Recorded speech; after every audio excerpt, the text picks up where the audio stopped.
오늘 말씀 보겠습니다. 요한복음 6장 60절로 65절입니다. 한 절씩 교독하실까요? 제자 중 여럿이 듣고 말하되 이 말씀은 어렵도다 누가 들을 수 있느냐 한데 예수께서 스스로 제자들에게 이 말씀에 대하여 수군거리는 줄 아시고 이르시되 이 말이 너희에게 걸림이 되느냐. 그러면 너희는 인자가 이전에 있던 곳으로 올라가는 것을 본다면 어떻게 하겠느냐. 살리는 것은 영이니 육은 무익하니라. 내가 너희에게 이른 말은 영이요 생명이라. 그러나 너희 중에 믿지 아니하는 자들이 있느니라 하시니 이는 예수께서 믿지 아니하는 자들이 누구며 자기를 팔 자가 누구인지 처음부터 아심이로라. 또 이르시되 그러므로 전에 너희에게 말하기를 내 아버지께서 오게 하여 주지 아니하시면 누구든지 내게 올 수 없다 하였노라 하시니라. 아멘. 네, 우리 수지 선한 목자 식구들과 함께 예배를 드릴 수 있는 게 저한테는 큰 기쁨이고 또 영광입니다. 주께서 우리 몸된 교회를 통해서 앞으로 행하실 일들을 기대합니다. 기대합니다. 앞서 목사님 말씀하신 것처럼 얼마 전 우리 선교사 대회를 불가리아에서 가졌을 때 현장 선교사님과 가정 또 자녀들 또 중단기 선교사로 나와 있는 청년들 대략 한 240명 또 그들을 섬기기 위해서 후방에서 이제 스태프로 지원하는 분들 한 60명 대략 한 300명이 이 선교 대회를 은혜 가운데 잘 마쳤습니다. 근데 이 선교 대회가 사실은 되기까지 뒤에서 수많은 사람들이 헌신하고 또 기도하고 준비했던 것을 알 수 있는데 또 감사하게도 우리 수지 선한 식구들이 기쁨으로 또 기도 가운데 또 물질로 이 선교 대회를 위해서 헌신하여 주신 것을 인하여 진심으로 감사드리고 또 2년 후에 또 있습니다. 그때도 여러분 기도해 주시고 또 함께 동참해 주시기를 주님의 이름으로 축복합니다. 선교 대회는 말 그대로 하늘이 열리는 시간이었어요. 예배 때마다 어마어마한 하나님의 임재가 있었고 함께 현장의 선교사님과 예배하고 기도하고 교제하는 모든 시간들이 큰 하나님의 축복과 은혜의 시간이었습니다. 굉장히 많은 선교사님들이 큰 위로와 또 회복과 또 돌파를 경험하는 그런 시간이 되었습니다.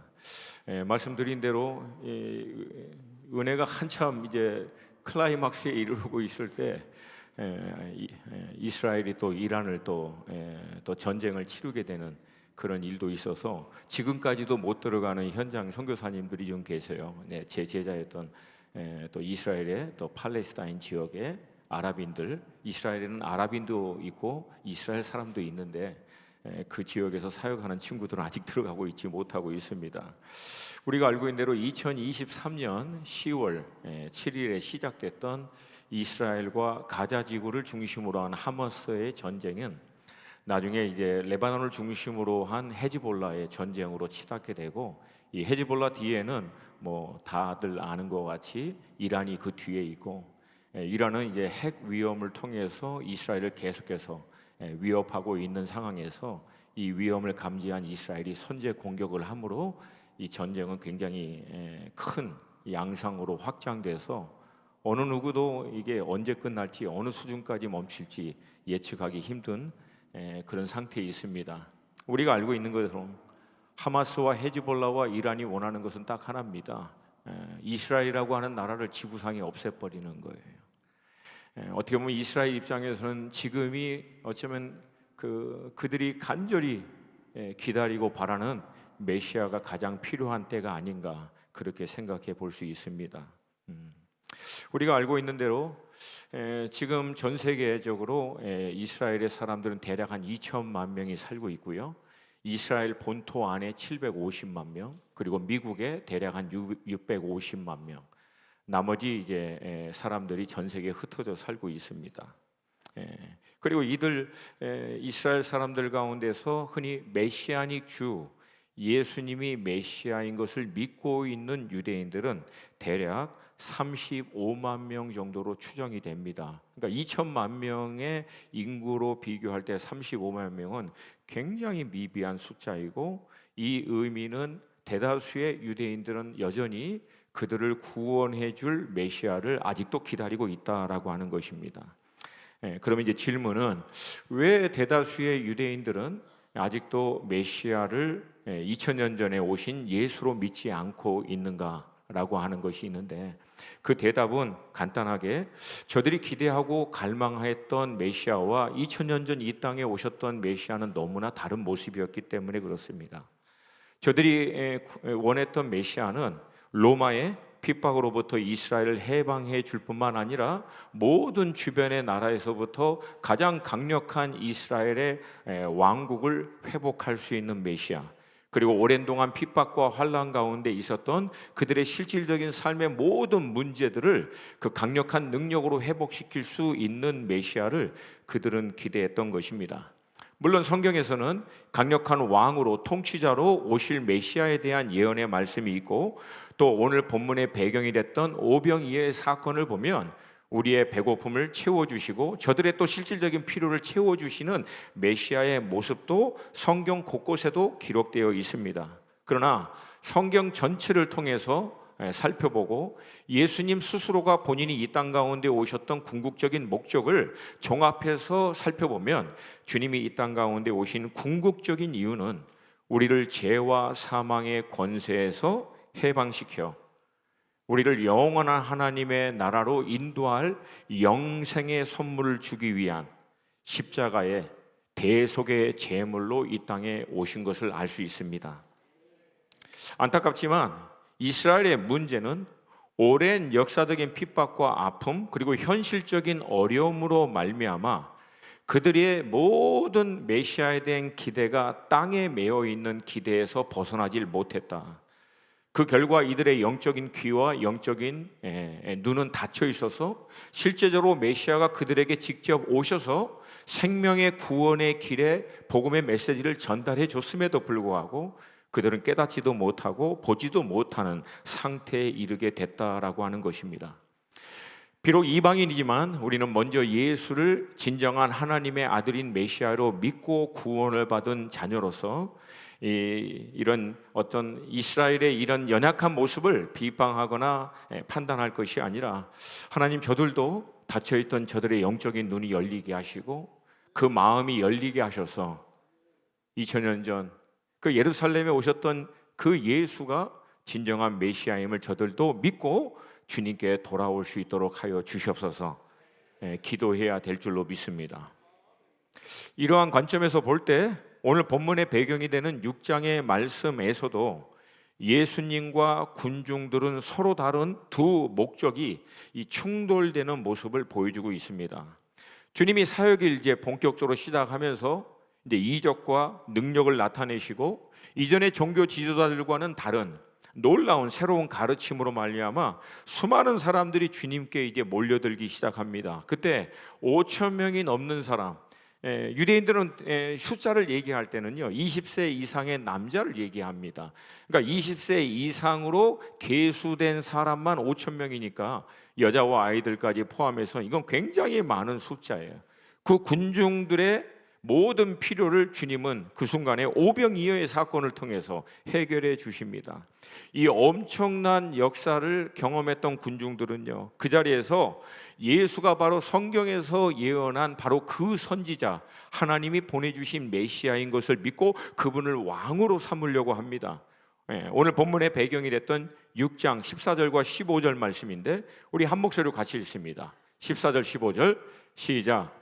그 사람들이 예수께서 행하신 이 표적을 보고 말하되 이는 참으로 세상에 오실 그 선지자라 하더라.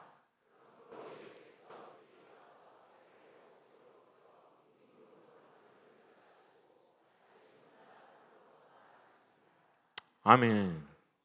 여기 14절에서 그 선지자라라고 하는 의미는 신명기에서 모세가 이스라엘의 2세대들에게 예언적으로 선포한 오실 메시아에 대한 메시지에 대한 말씀입니다. 신명기 18장 15절 말씀을 같이 한번 보겠습니다. 시작. 내 하나님 여호와께서 너희 가운데 내 형제 중에서 너희를 위하여 나와 같은 선지자를 일으키리니 너희는 그의 말을 들을지니라. 마치 모세가 애굽의 종살이 되었던 이스라엘 백성들을 이끌어내어 하나님이 그들에게 약속하신 가나안 땅으로 인도한 것 같이 너희 가운데 하나님께서 선지자 한 분을 이 땅 가운데 보내주셔서 너희들을 죄와 사망에서부터 구원하여 영원한 하나님의 나라로 인도하여 주실 것이다 라고 하는 이 메시아에 대한 예언적 말씀입니다.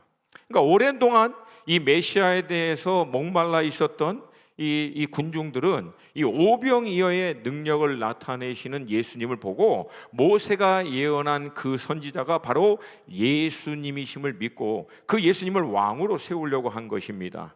그러니까 저들이 기대했던 능력의 하나님, 당시 로마의 핍박으로부터 넉넉히 이스라엘을 구원하고 모든 나라 가운데 강력한 이스라엘을 회복시킬 수 있고 저들의 삶의 실질적인 문제와 어려움을 해결해 줄 수 있는 분이 바로 이분이다라고 하는 것을 오병이어의 사건을 통해서 이들은 확증한 거예요. 그래서 예수님을 왕으로 세우기 위해서 배를 타고 바다 건너까지 쫓아가면서 주님을 열심으로 쫓아온 겁니다. 근데 안타까운 것은 주님이 메시아이심을 믿는 저들의 마음은 참으로 귀하지만 예수님이 이 땅의 메시아로서 궁극적으로 오신 목적과 저들의 기대와는 너무나 달랐다라고 하는 것입니다. 사실 이 안타까운 차이가 이 시대를 살고 있는 우리 믿음의 식구들 가운데서도 종종 나타날 때가 있습니다.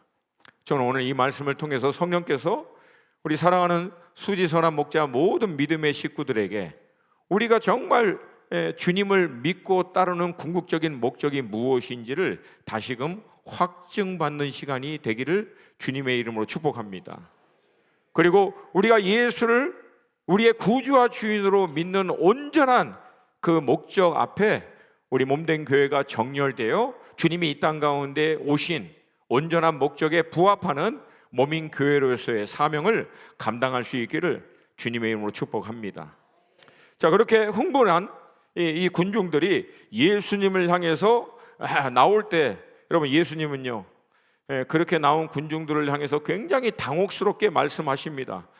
예수님이 아직 신학을 다 마치지 않아서 그런지 몰라도 이 목회학적인 관점에서 볼 때는 예수님의 이런 발언은 상당히 어떻게 보면 안타까운 부분이 있습니다. 자, 그렇게 흥분하여 수많은 군중들이 예수를 왕으로 모시려고 나올 때 예수님의 반응입니다. 요한복음 6장 26절 27절 말씀이에요. 함께 읽습니다. 시작.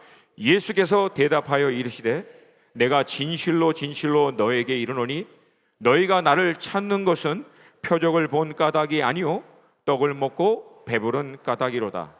썩을 양식을 위하여 일하지 말고 영생하도록 있는 양식을 위하여 하라. 이 양식은 인자가 너희에게 주리니 인자는 아버지 하나님께서 인치신 자니라. 이제 그렇게 왔으면 잘 왔다, 내가 너희들을 축복한다 하면서 지난번엔 내가 너희들을 떡으로 먹였지만 이번에는 내가 고기를 줄 것이다, 마음껏 먹고 축복을 누려라, 이렇게 얘기해 주실 것 같은데 여러분 전혀 그런 격려와 위로의 말씀이 없고요. 어떻게 보면은 그냥 본론으로 굉장히 직설적으로 냅다 질러대듯이 말씀하십니다. 요즘 성도님들 가운데 목사님들이 굉장히 너무 직설적으로 너무 강하게 말씀하시면 막 상처받았다고 그렇게 얘기하시는 분들이 간혹 있는데 그런 분들 예수님 말씀 받으면 상처 더 받습니다. 이건 굉장히 충격적 표현입니다.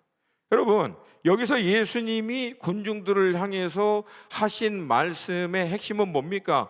너희들이 왜 나왔는지 내가 알겠는데 아니다, 그 말씀하시는 거예요. 온통 먹고 사는 땅의 이슈에 관심을 갖지 말고 영적인 이유, 하늘의 이슈, 나에게 나오는 너의 목적을 바꿔야 한다, 지금 그 말씀하시는 거예요. 왜냐하면 내가 온 주 목적은 너희들 먹고 사는 문제, 땅에 있는 문제 해결해 주려고, 그거 뒤치다거리 해주려고 내가 이 땅 가운데 온 것이 아니라 궁극적으로 너희들을 죄와 사망에서 구원하여 영생이 있는 존재로, 영적인 존재로, 영적인 삶을 살 수 있는 존재로 하기 위해서 내가 이 땅에 왔다 말씀하시는 것입니다. 이에 대한 무리들의, 군중들의 질문입니다. 그 28절이에요. 함께 읽습니다. 28절 말씀 시작. 그들이 묻되 우리가 어떻게 하여야 하나님의 일을 하오리이까. 앞서 주님은 영생하도록 하는 양식을 위하여 하라라는 말씀을 하셨는데 군중들은 이것을 하나님의 일이라고 묻는 거예요. 즉 이들도 영생하도록 하는 양식을 위한 일이 곧 하나님의 일이라고 하는 것을 알고 있는 거예요. 이에 대한 주님의 답입니다. 그 29절이에요. 함께 읽습니다. 시작. 예수께서 대답하여 이르시되 하나님께서 보내신 이를 믿는 것이 하나님이라. 하나님께서 보내신 메시아 예수님을 믿는 것이 하나님의 일이고 이것이 곧 영생하도록 하는 양식을 위한 일이라고 말씀하시는 겁니다. 예수를 통해서 땅에 있는 무엇인가를 얻고 문제 해결받고 그런 것 때문에 예수 따르지 말고 나를 따르지 말고 너희들을 죄와 사망에서 구원하여 줄 영생을 주실 메시아 되심을 믿고 따르라는 거예요. 그것이 하나님의 일이라는 거예요. 그러니까 하나님의 유일한 관심은 너희들이 이 땅에서 어떻게 먹고 사는 것이 아니라 너희들의 죄와 모든 사망의 권세에서 구원받아 영생할 수 있는 영적인 존재로 회복하는 것이 하나님의 유일한 관심이라는 거예요. 저는 이 말씀을 이 시대를 살고 있는 우리들에게도 주님이 동일하게 말씀하고 계신다라고 믿습니다. 사랑하는 우리 수지선한 식구, 모든 믿음의 식구들 여러분, 우리는 왜 예수님 믿고 따릅니까? 그분을 통해서 내 삶의 문제 해결받고 먹고 사는 문제가 편해지기 때문에, 물론 여러분 오해하지 마세요. 주님 이 일도 행하십니다. 다 채워주세요.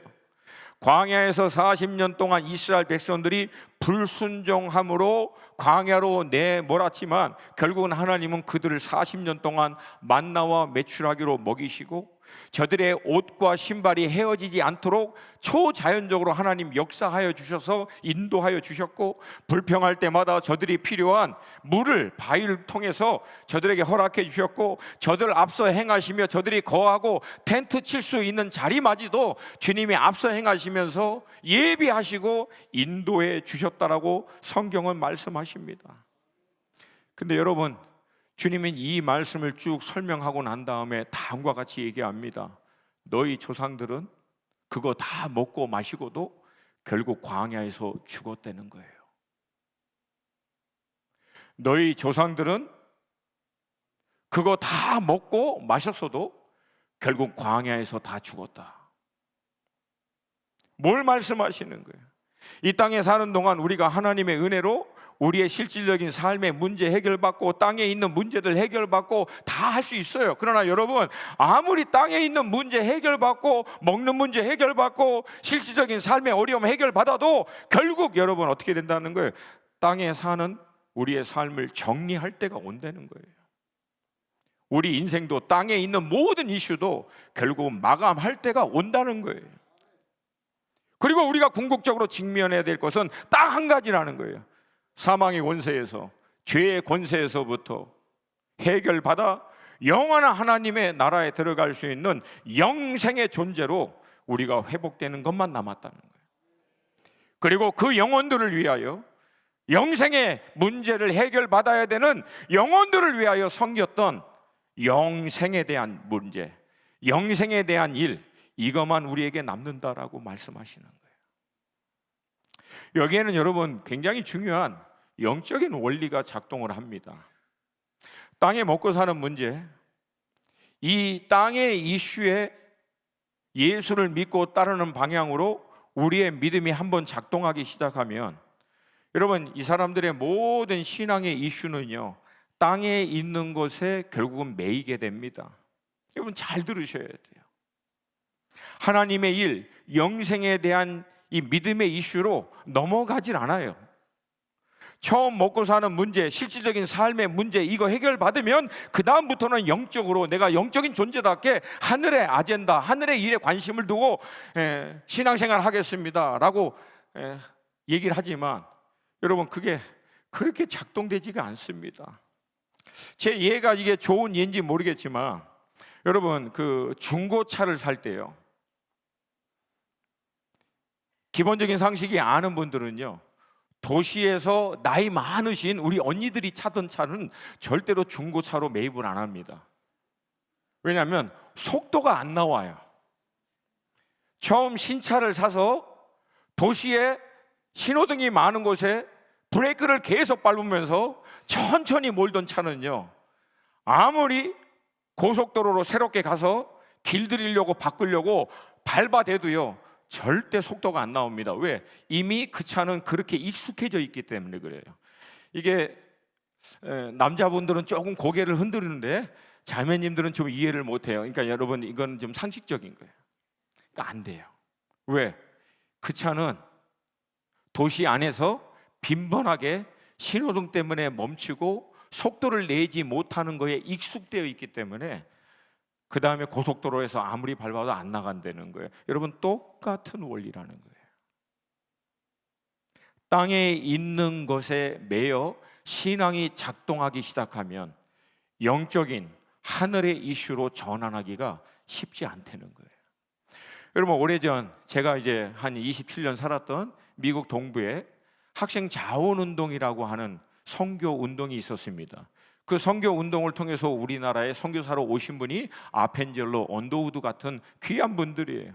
이 학생 자원 운동을 통해서 전 세계 수많은 선교사들이 영혼 구원을 위해서 또 미국 동부에 있는 수많은 캠퍼스에 헌신하는 일들이 있었는데 여러분 이렇게 어마어마한 영향력을 미쳤던 선교 운동이요 불과 한 학기 6개월 만에 어느 날 사라져 버립니다. 여러분 그 이유가 뭔지 아세요? 영생에 대한 영혼 구원을 위해서 캠퍼스와 열방을 다니던 그들이 그들의 선교의 무브먼트를 사회적인 이슈, 현실의 문제, 이 방향에서도 우리가 관심을 둬야 된다라고 이 방향 딱 틀자마자 6개월 안에 이 선교 무브먼트는 역사 이래로 사라져 버려요. 영적인 원리가 늘 그렇다는 거예요. 더 큰 문제는 여러분 이런 사회적인 이슈, 세상적인 이슈, 땅의 이슈에 있는 사람들은요 믿음의 어떤 헌신에서도 주님을 위해서 헌신하는 일도 왜 먹을 거 도와주고 사회운동하고 환경운동하고 물론 이거 하지 말라는 건 아니에요. 근데 온통 그런 일에만 관심을 둬서 어떻게 보면은요 영적인 삶이 아니라 도덕적 인본주의 신앙인으로 굳혀질 가능성이 많습니다. 여러분 그것 자체가 나쁘다는 얘기는 아니에요. 그러나 그렇게 신앙이 돼버리면은요 결국은 본질적인 영혼이 구원받고 영생에 대한 이슈는 다 놓치게 된다는 거예요. 더 큰 문제는요 이들의 이슈가 하늘이 아니라 땅에 고정되어 있기 때문에 영적인 하나님과 교통하는 일이 여러분 현저히 무뎌지게 됩니다. 하나님의 공급하심, 성령의 역사하심 이런 것들이 실질적인 삶의 현장 가운데 나타나질 않아요. 그러니까 굉장히 인본주의적이고 도덕적이고 합리적인 신앙생활은 가능하지만 그 모든 땅에 있는 차원을 뛰어넘는 강력한 성령의 나타나심과 능력의 삶은 이런 사람들의 삶에서는 나타나질 않습니다. 반대로 여러분 죄와 사망에서 우리를 구원하여 영생을 주신 예수 그리스도를 믿음으로 말미암아 그 영적인 부분에 있어서 관심을 두고 신앙생활을 하는 사람들은 살아계신 하나님, 영이신 하나님과의 영적인 교통이 원활하게 되는 거예요. 늘 깨어서 땅에 있는 이슈도 땅의 이슈로 대하지 않고 하늘의 원리로 땅의 이슈를 풀어내고 하나님의 공급하시는 영적인 지혜와 능력으로 땅의 일들을 감당하기 때문에 땅의 일을 감당한다고 해서 하나님의 의중과 하나님의 목적을 놓치질 않습니다. 그리고 이들은 모든 공급하심이 가장 좋은 은사와 모든 좋은 것이 위에 계신 아버지께로부터 온다는 사실을 알고 있기 때문에 그 공급받을 수 있는 자리 가운데 계속 들어가게 됩니다. 그리고 그 가운데서 하나님의 의중과 뜻도 분별하게 돼요. 이 땅 가운데 하나님의 의중과 뜻을 이루어내는 믿음의 삶으로 결국은 정렬되게 되어 있다라고.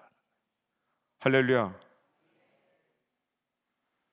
군중들이 오병이어로 말미암아 먹고 사는 문제, 이거 해결 경험하고 그 목적으로 주님을 찾아와 당신이 그 선지자고 당신이 그 메시아이기 때문에 우리의 왕이 되어 주십시오. 온통 이 이슈에만 갇혀 있는 그들에게 여러분, 영생에 대한 문제, 영원한 하나님의 나라의 이슈, 영적인 원리에 대한 것들, 여러분 이런 얘기는 아무리 얘기해도 귀에 들어오진 않습니다. 더구나 하나님이 이스라엘 백성들을 먼저 택하신 이유가 뭡니까? 제사장 나라로서 이스라엘 통하여 열방을 축복하기 위한 복의 통로로 하나님이 이스라엘을 사용하기 위해서 그들을 택했는데, 온통 갖고 있는 이슈가 강력한 로마에서부터 자신들을 해방해주고 모든 나라에서부터 가장 강력하고 위대한 나라로 이스라엘을 회복하고 먹고 사는 문제 해결해주고 능력과 그 어마어마한 권능으로 땅의 이슈들을 해결해주는 예수 그리스도를 믿고 따르는 그들에게는요, 다른 나라를 위해서, 열방을 위해서 너희 자신을 희생하라고 하는 메시지가 전혀 먹혀들지 않는다는 거예요.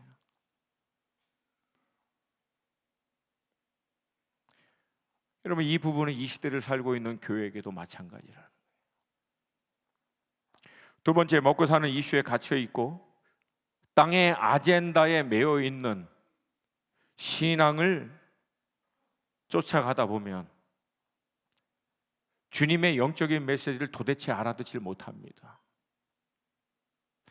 땅에 있는 이슈에 모든 관심이 집중되다 보니까 관점과 생각이요, 땅의 원리대로만 움직입니다. 그러니까 영적인 메시지에 귀를 기울이질 못해요.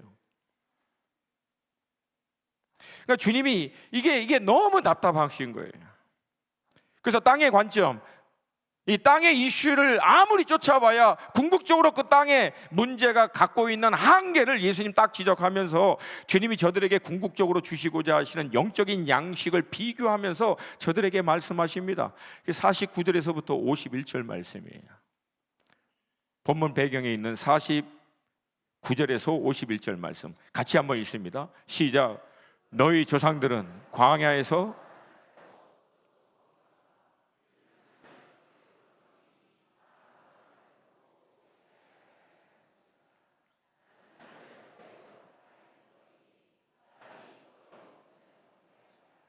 내가 줄 떡은 곧 세상의 생명을 위한 내 살이니라 하시니라. 아멘. 맞나? 하나님이 주신 건 맞다. 그러나 그들은 그거 먹고도 결국 땅에서 다 죽었다. 근데 나는 하늘에서 내려온 양식, 너희들로 하여금 영생하도록 하기 위한 양식이다. 그리고 주님이 이 땅 가운데 오신 궁극적인 목적을 저들에게 풀이하여 설명합니다. 근데 여러분, 오늘 본문에서 보듯이 도대체 이해를 못해요. 그리고 서로 다투듯이 논쟁하듯 다음과 같이 얘기했다고 기록하고 있습니다. 52절 같이 한번 읽습니다. 시작. 그러므로 유대인들이 서로 다투어 이르되 이 사람이 어찌 능히 자기 살을 우리에게 주어 먹게 하겠느냐. 못 알아듣는 거예요.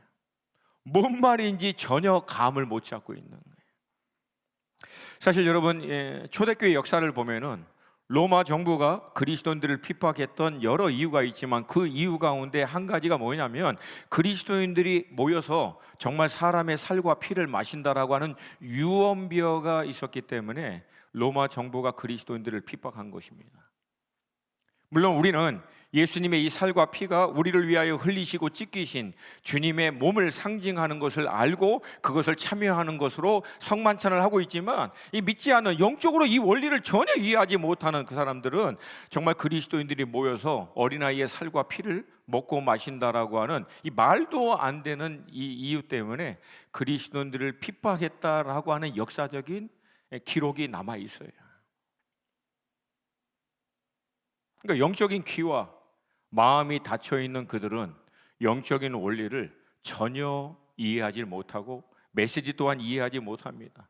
최근 한 자매, 제가 가까이 이제 알고 있는 자매가 있는데, 이 자매가 어떻게 보면 이제 자기의 그 전문 영역 안에서는 굉장히 잘 나가던 자매는, 근데 이 자매가 기적적으로 주님을 만난 거야. 복음을 경험하고 그리고 나니까 더 이상 막 성공하고 돈 벌고 뭐 남들한테 인정받고 이게 얼마나 아무 의미가 없는 것인지를 깨닫고 복음으로 말미암아 주님 때문에 너무 기뻐서 늘 감사한다고 찬양한다고, 영생이 이 땅에 있는 것이, 이 땅에 사는 것이 내 삶의 모두가 아니라 영원한 하나님의 나라의 이 소망과 가치, 이곳으로 해서 막 기뻐하면서 만나는 사람마다, 그전에는 막 그 난리를 치던 사람이 예수 믿어야 된다고, 구원 받아야 된다고 이러고 다니니까 주변에 있는 사람들이 미쳤다는 거예요. 미쳤다는 거예요. 저 자매가 너무 열심히 일해가지고 맛이 갔나?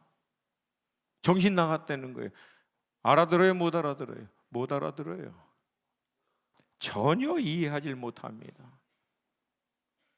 그러니까 안타까운 것은 상당수 그리스도인이라고 말하는 실상은 아닐 가능성이 굉장히 높은 사람들도요, 동일하다라고 하는 거예요. 땅의 합리적인, 도덕적인, 인격적인 메시지 앞에서는 굉장히 좋고 은혜 받았다고 얘기하면서도 이 메시지가요, 영적인 하늘의 원리를 얘기할 때는 갑자기 힘들어, 못 알아듣겠다라고. 도덕적이고 합리적인 메시지에서는 굉장히 반응을 하다가도 영적인 원리와 하늘의 원리, 영생에 대한 메시지를 하면 갑자기 막 주님의 임재가 임해서 깊은 잠에 못 알아듣는 거예요. 그러니까 여러분, 예수님이 너무 답답하신 거예요. 그래서 다음과 같이 얘기합니다. 62절 말씀 함께 읽습니다. 시작. 그러면 너희는 인자가 이전에 있던 곳으로 올라가는 것을 본다면 어떻게 하겠느냐? 무슨 말씀이에요? 그럼 내가 부활하여 아버지께로 승천하는 것을 본다면 그제서야 그러면 너희들 믿겠냐?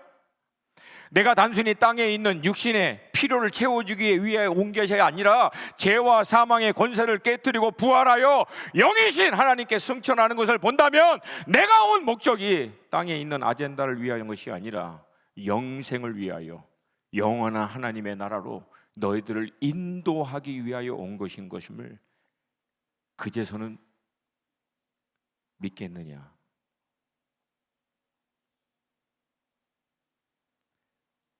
너무 답답해 하신 거예요.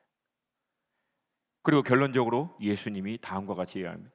이 메시지, 이 구절은 어떻게 보면 요한복음 6장 전체의 메시지, 핵심의 메시지입니다.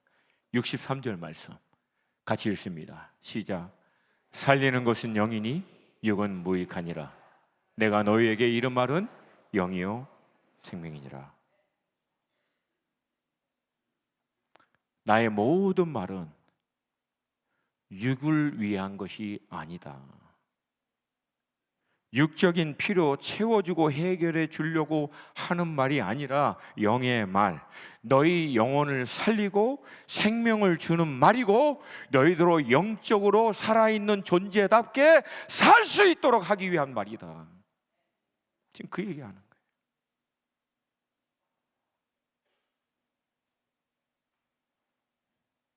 물론 이 말씀이요, 이 당시 오병이어를 경험하고 주님께 나온 사람들에게 어쩌면 어려울 수 있습니다.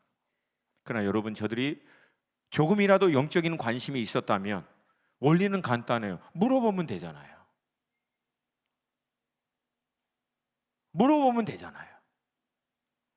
어려운 말씀은요, 못 알아듣도록 하기 위한 것이 아니라 저들로 하여금 진지하게 고민하여 그들의 관심을 비로소 땅에서부터 영생으로 옮기도록 하기 위한 주님의 뜻인 줄로 믿습니다.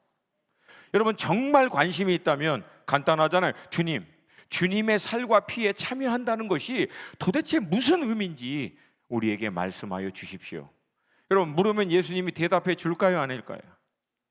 여러분, 사복음서에 보면은 제자들이 너무 못 알아들으니까 씨 뿌리는 자의 비유도 못 알아듣고 너무 하나님의 나라의 비유도 못 알아들으니까 못 알아들을 때마다 제자들이 주님 앞에 나와 묻습니다. 그때 주님이 좀 약간 짜증은 아니에요. 주님은 짜증 내시는 분은 아닌데 이 답답함이 밀려오면서도 이 믿음이 적은 자들아, 내가 언제까지 너희들과 함께 참아야 하겠냐, 막 이렇게 안타까움이죠. 예.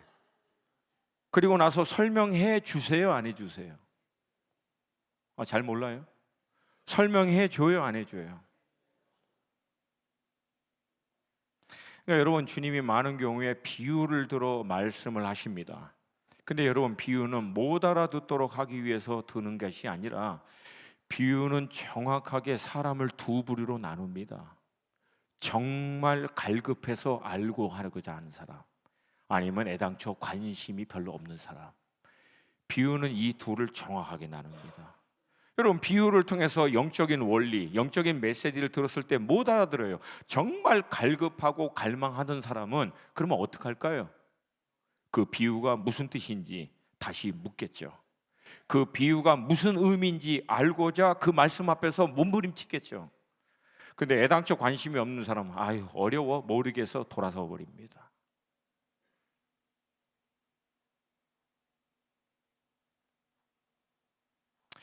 실상 저들이 불평하듯 어렵도다 누가 들을 수 있느냐라고 하는 말 뒤에는 어쩌면 관심을 두기 싫어하는 영적으로 무뎌진 저들의 영적 상태를 정확하게 나타내고 있는 것이 아닌가 볼 수 있다는 거예요. 여러분,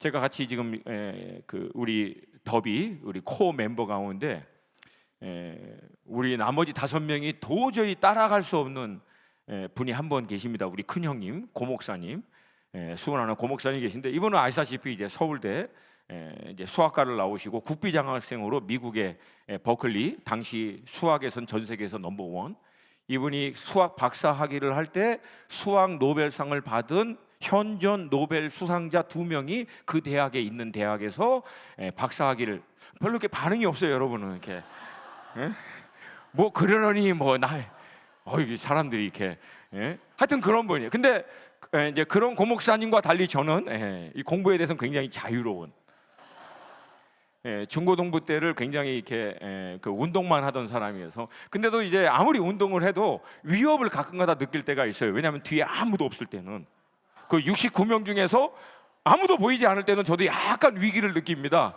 그래도 한두 명이 있어야 마음의 위로가 되는데, 그때는 좀 열심히 하려고 그래요. 그때 열심히 하려고 할 때마다 이제 생기는 문제가 뭐냐면, 이게 평소에 안 하다니까. 아무리 열심히 하려고 해더라도 알아들어요, 못 알아들어요? 못 알아들어요. 그러니까 열심히 하려고 하다가도 그만둬 버리는 거예요. 왜? 당최 무슨 말인지 모르겠어. 근데 실상 근본적인 문제는 뭐예요? 못 알아듣는 게 문제가 아니라 애당초 관심이, 열정이 없는 거예요. 열정과 관심이 없는데 못 알아듣겠어. 마침 못 알아듣겠어. 그러니까 어떻게 하는 거예요? 그만둬 버리는 거예요. 이게 영적인 원리가 정확히 이렇다는 거예요. 여러분, 정말 갈망하는 사람은요, 목말라 하는 사람은 못 알아듣는 말씀 앞에 매달립니다. 근데 관심이 없는 사람은요, 못 알아듣는 것은 좋은 핑계가 돼요. 그냥 돌아서요. 여러분, 근데 영적인 원리가 뭐냐면, 너무 쉽고 편안하게 깨달은 말씀은요, 놀랍게도 금방 사라집니다. 여러분, 그래서 우리 강 목사님 말씀 얼마나 좋아요. 근데 그 말씀을 통해서 은혜를 받고 도전을 받고 해도, 여러분, 한 달 지나면 그 말씀을 기억이 안 나. 새로 와. 이 원리가 그래요. 근데 사실 저희 같은 메신저가 여러분에게 하고자 하는 것은 말씀의 내용도 물론 있지만, 여러분, 사실은 그것보다 더 중요한 것이 있습니다. 여러분 스스로 하여금 말씀에 대해서 목말라하고 갈망하도록 만드는 거예요. 그리고 여러분이 말씀 앞에 서도록 하는 거예요. 할렐루야. 못 알아듣겠어, 잘 모르겠어. 그럼에도 불구하고 하나님의 말씀 앞에 머물며 이 말씀의 원저자이신 성령 하나님, 내 눈을 열어 말씀의 기이한 법을 보게 하여 주시고, 내 마음을 열어 이 말씀이 무슨 말씀인지 깨달아 알게 하시고, 이 말씀이 내 안에서도 영이 되게 하셔서 내 영을 살리는 말씀이 되게 하여 주시옵소서. 몸부림쳐서 여러분이 깨달은 한 줄의 말씀은요, 평생을 갑니다. 그 말씀은 깊이 여러분 안에 새겨지게 돼요. 그래서 영적인 원리는 간단합니다. 쉽게 얻은 거 쉽게 나갑니다. 근데 많은 씨름과 몸부림을 통해서 여러분이 힘들게 깨달은 진리의 말씀, 힘들게 여러분이 영적으로 취한 말씀은요, 여러분 안에 영이 되어 실제적인 능력과 역사로 나타나게 될 줄로 믿습니다. 그렇다면 마지막 질문은요, 왜 주님은 주님의 살과 피를 양식과 음료로 비유했는가입니다. 그 대답이 56절 말씀이에요. 56절 말씀 우리 함께 읽습니다. 시작. 내 살을 먹고 내 피를 마시는 자는 내 안에 거하고 나도 그의 안에 거하나니. 아멘. 첫 번째, 주님이 이 살과 피를 양식과 음료로 비유하신 이유는 주님과의 연합을 강조하기 위함입니다.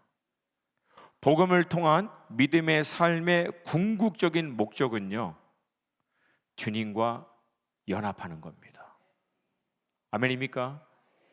이 연합은 우리의 영만이 아니라 삶의 실질적인 모든 영역, 마음과 생각과 삶의 실질적인 모든 부분에서도요, 능력과 역사로 나타나게 되어 있습니다.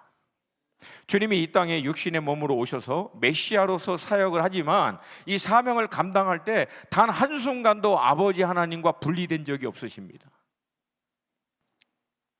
사실 아버지와 하나 되심이 주님으로 하여금 그 모든 고난, 핍박, 어려움을 다 이겨내도록 해주셨고, 주님이 이 땅에 발을 딛고 육신의 몸 안에 제한적으로 살고 있음에도 불구하고 마지막까지 아버지의 아젠다, 하늘의 이슈, 아버지께서 당신을 이 땅 가운데 보내주신 목적을 놓치지 않았던 이유가 아버지와의 온전한 연합이었다는 거예요. 여러분, 이 연합을 지켜내기 위해서 예수님은요, 새벽 미명에 밤이 맞도록 산에 올라가 한적한 자리에 가서 주구장창 아버지께 기도한 거예요. 여러분, 사복음서를 보세요. 예수님의 기도의 내용을 여러분이 전부 추려서 보면은 예수님이 기도했던 내용은요, 딱 세 가지로 분류됩니다. 그 가운데 하나가 뭔지 아세요? 예수님이 기도할 때마다 아버지 앞에 고백했던 거, 아버지가 내 안에, 내가 아버지 안에. 우리가 하나 된 것 같이 저들도 우리 안에 하나 되게 해달라고. 아버지와 예수님의 하나됨을 늘 각인시킨 거예요. 그 하나됨을 통해서 아버지께서 나를 이 땅 가운데 보내신 목적이, 하늘의 아젠다가 무엇인지를 절대 놓치지 않은 거예요.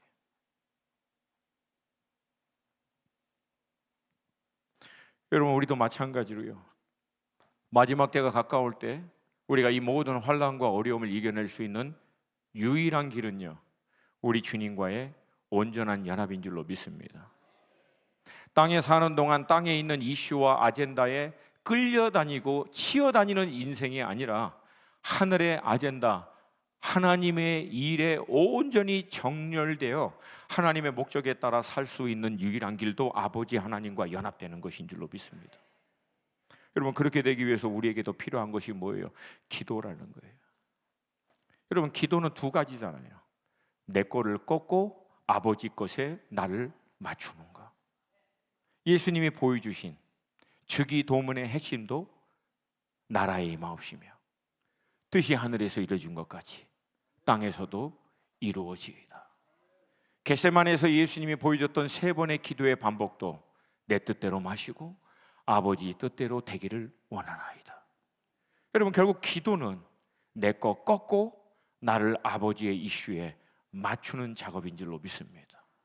그때 우리 안에는 우리가 감당할 수 없는 어마어마한 믿음의 담대함과 믿음의 확장과 돌파가 일어나게 될 줄로 믿습니다. 두 번째, 주님이 자신의 살과 피를 양식과 음료로 비유한 이유는 간단합니다. 여러분, 양식과 음료를 일주일에 한 번씩 먹고 마셔요? 아니면 날마다 먹고 마십니까? 당연한 질문이죠. 혹시 우리 중에서 먹고 마시는 것을 일주일에 한 번 하시는 분 계세요? 없잖아요. 날마다. 그러니까 여러분, 주님과 연합되고 주님과 하나 되는 삶을 언제마다 구해야 된다는 거예요. 날마다, 날마다, 매 순간마다. 할렐루야?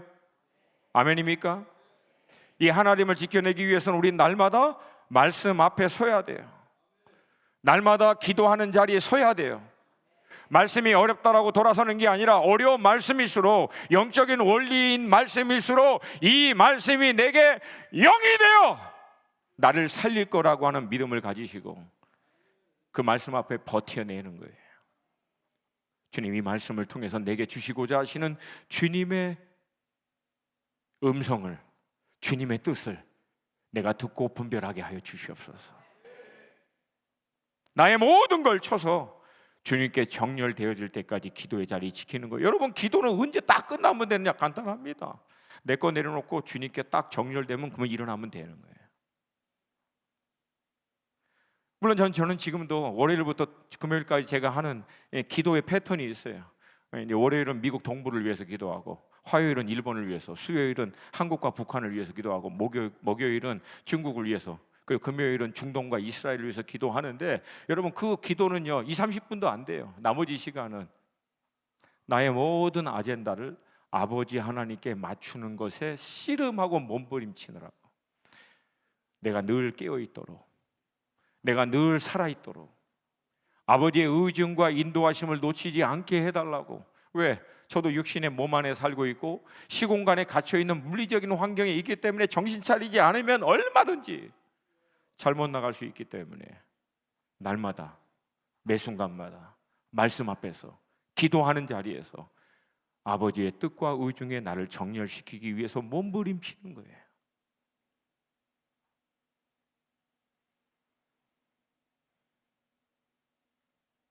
그러므로 여러분, 이제부터 우리는요 우리의 삶의 모드를 전환해야 합니다. 따라서 합시다. 삶의 모드를 전환해야 합니다.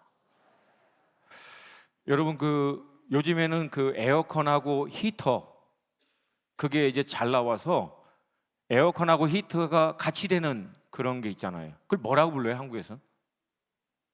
네, 있어요. 하여튼. 그래서 여름에는 에어컨, 그 다음에 겨울에는 이제 히터를 뭐라 그러죠? 한국말로? 예? 난방. 맞아요, 난방. 제가 영어도 못하고 한국말도 못하고 어쩌다 이렇게 됐어요. 하도 돌아다녀가지고. 자, 그러니까 여름에는 이제 냉방. 맞아요, 냉방이라는 한국말이 있었죠. 이제 냉방으로 하고, 또 이제 겨울에는 난방으로 하고 그렇게 하잖아요. 근데 여러분, 이제 우리도 이 모드를요 하나로 딱 고정시켜야 돼요. 땅에서 하늘로, 육에서 영으로. 그렇죠? 우리 충분히 할 수 있어요. 우리 수지선아는 영원하지 않는 것에서, 다시 한번 땅에서, 육에서, 영원하지 않은 것에서 우리의 삶의 모드를 고정시키셔야 돼요. 이제 나는 영적인 것을 위해서 산다. 하나님의 일, 하나님의 나라, 하나님의 아젠다, 이것을 위해서 나는 살기로 정한다. 그리하면 이 모든 것을 주님께서 알아서 더하여 주실 것이다. 아멘입니까? 나의 온통 관심은 하늘에 있는 이슈, 하나님께서 무엇을 원하시고 기뻐하실까? 우리 수지선언을 통해서 아버지 하나님께서, 이 몸된 교회의 머리가 되신 주님께서 무엇을 하기를 원하시는가, 이걸 놓고 여러분 고민하라는 거예요. 육신의 생각은 사망이지만 성령의 생각은 우리 가운데 생명과 평안이신 줄로 믿습니다. 여기서 생각은 그냥 생각하라는 것이 아니에요. 원어적으로 보면은 이것은 뭘 얘기하냐면은 몸부림치라는 거예요. 고민하라는 거예요. 씨름하라는 거예요. 육신으로 씨름하면은 결국은 사망으로. 왜? 육신적으로 아무리 땅에 있는 이슈를 해결받고 잘 되고 뭐 해도 결국 그것은 땅에 있는 일로 끝나버린다는 거예요. 그러나 성령, 영 안에서 하는 고민과 씨름은 우리에게 진정으로 참 평안과, 할렐루야, 생명을 줄 줄로 믿습니다.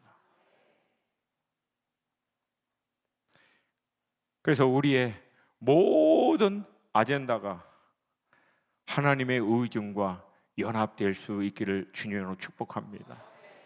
그래서 우리가 잘 부르는 찬송가처럼, 찬양, 복음성가처럼 아버지 하나님의 꿈이 나의 비전이 되고 예수님의 성품이 나의 인격이 되고 성령님의 권능이 나의 능력이 되는 영의 삶으로 들어갈 수 있기를 주님의 이름으로 축복합니다. 잠시 먹고 사는 땅의 이슈가 아니라 영생하도록 하는 하늘의 이슈에 우리 수지 선한 목자 교회 모든 성도들이 정렬되어지기를 주님의 이름으로 축복합니다. 그래서 이 수지에서 시작한 하나님의 일이 열방에까지 확장되어질 수 있기를 주님의 이름으로 축복합니다. 여러분, 이 땅에 사는 동안 하나님께서 우리 가운데 허락하신 전문적인 영역 각 그 분야 안에서 나름대로 성공하고 여러분들이 어느 정도 영향력을 미치고 하는 거 다 중요해요. 그러나 여러분, 그 모든 것은 통로고 도구라고, 궁극적인 목적과 이유가 아니라는 거예요. 결국 그걸 통해서 하나님이 우리에게 궁극적으로 주시고자 하시는 것은 딱 하나라는 거예요. 영생하도록 영혼 살리는 일. 이 아젠다에 우리의 인생이 정렬될 수 있기를 축복합니다. 이번 불가리아에 300여 명의 선교사님들과 스태프들이 함께 모여서 예배하고 기도하고 서로 교제하는, 여러분, 이들이 그렇게 모였던 이유는 딱 두 가지예요. 첫 번째, 우리를 위하여 십자가 위에서 자기 몸을 찢으시고 피를 흘리신 예수 그리스도의 어린 양 되신 주님의 이 구원의 이 은혜에 감사하는 마음, 우리를 영생하도록 하나님의 자녀가 되게 해 주신 이 놀라운 하나님의 사랑에 감사하고 찬양하는 것과, 그리고 두 번째, 그렇게 우리를 구원하여 주 영적인 존재로 삼아 주신 하나님의 부르심의 목적에 따라 열방과 나라와 민족과 족속 가운데 잃어버린 그 영혼들도 영생하도록 하는 이 구원의 복음의 은혜를 듣고 구원받아 우리와 함께 영원토록 하나님을 찬양하고 예배할 수 있는 영생하는 존재가 되도록 하기 위해서 헌신하기 위함인 줄로 믿습니다. 이 일에 우리 수지선한 모든 믿음의 식구들이 함께 동참할 수 있기를 주님의 이름으로 축복합니다. 이 시간 여러분 괜찮으면 다 함께 좀 자리에 일어나서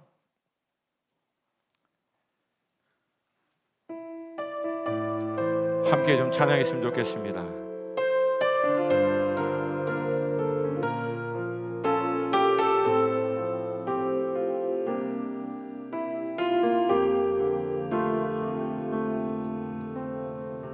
세상을 살아가는 동안에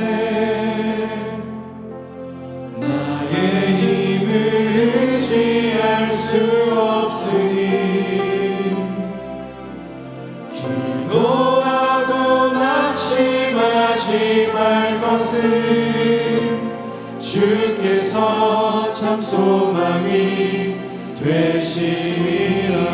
주의 길을 걸어가는 주의 길을 걸어가는 동안에 세상의 것 의지할 수 없으니 감사하고 낙심하지 말 것은 주께서 참 기쁨이 되심이라.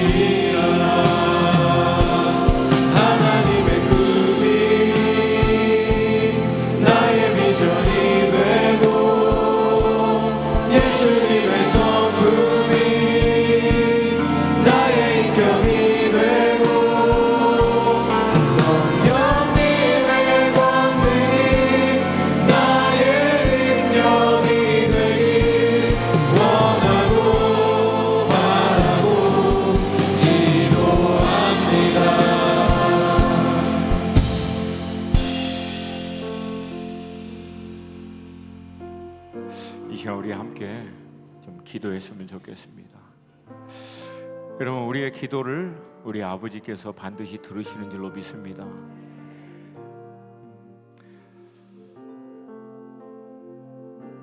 믿음의 삶에서 정말 중요한 것은요, 저는요 결단이라고 봐요. 정하는 거예요. 뜻을 정하는. 다니엘은 16세 때 바벨론으로 포로로 잡혀간 그 어린 아이가 뜻을 정함으로 완전히 다른 차원의 삶으로 결국은 들어갑니다.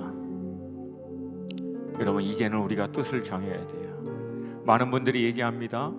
이스라엘은 이 시대의 시간표라고. 이스라엘을 중심으로 해서 일어나고 있는 이 일들은요 절대 우연이 아닙니다. 지금 일어나고 있는 수많은 일들을 보면은 아무리 여러분 영적으로 둔해도 어느 정도 감지할 수 있어요. 정말 마지막 때가 가까우고 있구나. 제가 기도하는 가운데 주님께서 저에게 명확하게 깨닫게 해주신 말씀이 있어요. 인자가 도적과 같이 오리라. 여러분, 그 무슨 뜻일 것 같으세요? 주님이 오는 것이 어느 날 그냥 갑자기 불현듯 한순간에 된다는 얘기예요. 이 얘기는 마지막 때에 성경 곳곳에서 예언하고 있는 온 나라와 민족과 족속 가운데 셀 수가 없는 흰옷 입은 수많은 영혼들이 주님께 마지막으로 돌아오는 이 대추수의 사건은요 한순간에 한 방으로 확 끝난다는 거예요. 어떻게? 깨어 영적인 이슈 가운데 정렬된 개개인과 공동체를 통해서 주님은 마지막에 역사할 줄로 믿습니다. 여러분, 이 이슈 가운데 이 하나님의 일에, 이 마지막의 일에 우리 수지선안이 기쁨으로 깨어 동참할 수 있기를 주님의 이름으로 축복합니다. 이 땅에 사는 동안 우리가 아무리 많은 것을 누리고 아무리 많은 것을 취해도 예수님이 말씀하신 것 같이 정확합니다. 너희 조상들 그거 다 먹고 마셨어도 결국 광야에서 다 죽었다. 광야 같은 세상에 끝나 아무것도 남지 않는 인생 되지 말게 하여 주시옵시고, 우리의 모든 삶의 아젠다와 이슈가 땅에서 하늘로, 육에서 영으로, 영원하지 않은 것에서 영원한 것으로, 영생을 위한 일, 영생을 살리는 일, 이 일을 위하여 우리 수지선안이 정렬되게 하여 주시옵소서. 우리 인생이 정렬되게 하여 주시옵소서. 내 영혼아 깨어날지어다. 주님 깨어나게 하여 주시옵시고, 날마다 주님의 이 살과 피의 동참함으로 연합되어 주의 꿈이 나의 비전 되게 하여 주시옵시고, 주님의 인격이 나의 성품이 되게 하여 주시고, 주의 성령의 능력이 이론이 아니라 학습이 아니라 내 삶의 실제가 되는 영의 삶으로 들어가게 하여 주시옵소서. 두 손 들고 주님의 이름 세 번 부르고 기도합니다.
우리를 죄와 사망에서 구원하여 영원한 하나님의 나라로 인도하기 위해서 하나님의 어린 양으로 오신 주님을 찬양합니다. 주님이 오신 이유는 우리를 영생할 수 있는 영원한 하나님의 나라에 자녀 삼기 위함인 줄로 믿습니다. 또한 우리가 영으로 죽어있던 그러나 영으로 다시금 살아 영원한 하나님의 나라에 그 영생의 아젠다를 위하여 살 수 있도록 우리의 삶을 근본적으로 변화시키기 위해서 이 땅에 오신 줄로 믿습니다. 이 주님의 목적과 부르심에 믿음으로 반응하게 하여 주시옵시고 더 이상 땅의 이슈에 끌려다니는 인생 되지 말게 하여 주시옵시고 우리의 신앙의 모든 아젠다와 이슈가 육에서 영으로 땅에서 하늘로 잠시 있다가 사라지는 것에서 영원한 하나님의 나라의 상급과 그 유업으로 정렬되어지게 하여 주시옵소서.